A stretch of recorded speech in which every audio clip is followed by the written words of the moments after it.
Hi everyone, and andito na ako sa hotel. I am going to give you a tour or a quick tour ng room na nakuha ko sa BP International.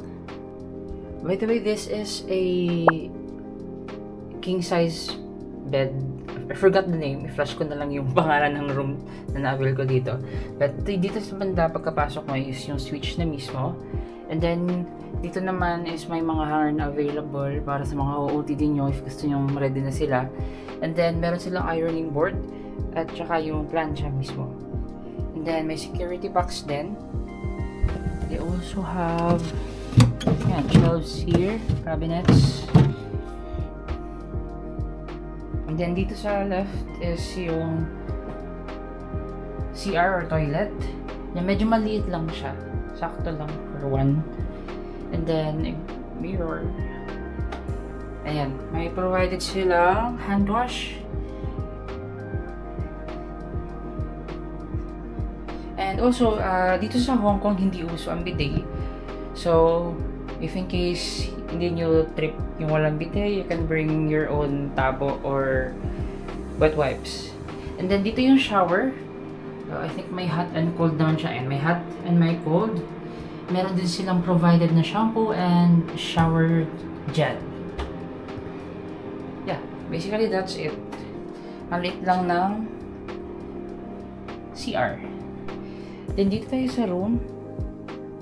Meron naman silang liit ng kettle and then dalawang cups. Meron din itong kape. Merong fridge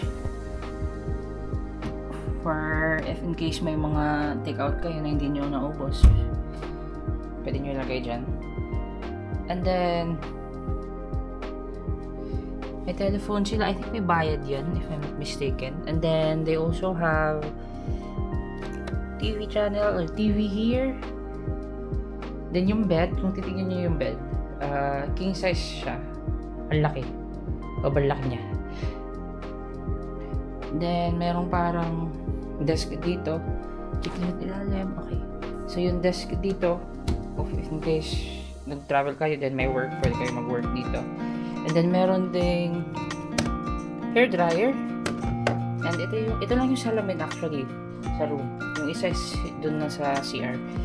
And then, yung light or lamp, ayan. Parang yan lang yung ilaw for the whole room.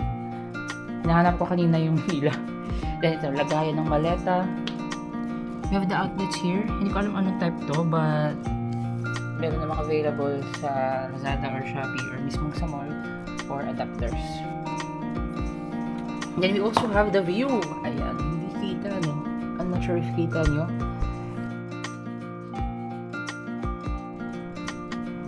Excited ako bukas pagkagising.